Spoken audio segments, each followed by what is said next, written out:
Hey, Jeff Moody here, Jeff Moody MD, jeffmoodymd.com, jeffmoody.com for the Burnout Breakthroughs weekly video tip for burnout recovery. So today, what I'd like to talk about is essentially the concept of physician wellness in 2020 and beyond.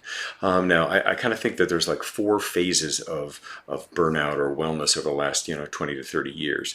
The initial phase was that it didn't exist and people needed to just suck it up and rub dirt on it. I would call that maybe the bad old days phase or the ignoral phase.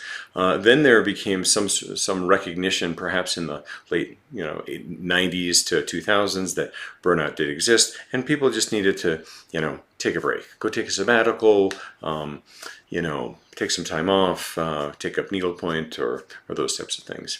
I think the third phase of burnout recovery and wellness was probably in the 2010s and on, and I think we really have to thank Tate Shanafelt, who is a professor now at Stanford, who has been a real driver of quantitating the degree of burnout, the effects on physicians as far as wellness, work, suicide risk. It's been a great deal of important work that he's done, and during that time frame, a lot of the phase of burnout treatment transitioned into yoga and deep breathing and resiliency training. Some of those things that I think have their place in an armamentarium of treatments for burnout, but probably aren't great primary therapies because they don't treat the cause, they treat the results, which is burnout is a result. So let's treat the causes and the drivers of burnout.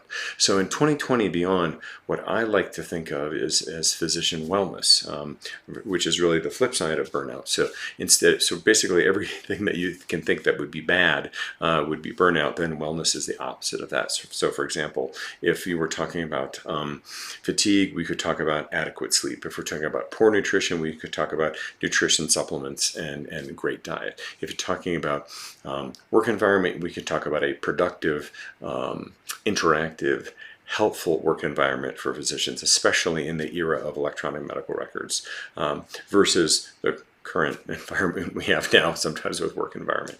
And also, I feel if we start to use physician wellness as the lens through which we see many things and the lens through which decisions are made, those decisions become much easier, number one. Number two, imagine the benefit to you as a physician and to your system to be known as the best place in America for a doctor to work. I mean, I would take a 25, 30, 50% pay cut to go work at a place that was known as the best place in America for doctors to work.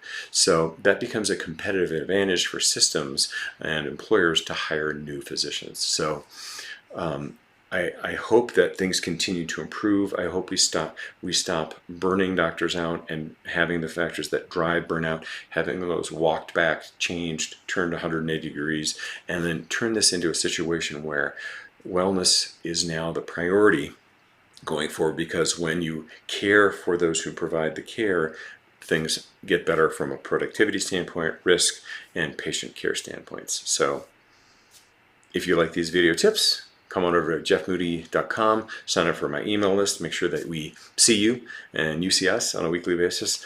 Sign up for my live streaming at YouTube for Jeff Moody MD. Go to Facebook, you can find me at Jeff Moody MD, and on LinkedIn at Jeff Moody. And I'm kind of like a bad rash. I'm everywhere. You can't get rid of me. So remember, we have a book as well as a burnout course as well at jeffmoody.com. So come on over, avail yourselves of those services, and remember, burnout recovery is for you.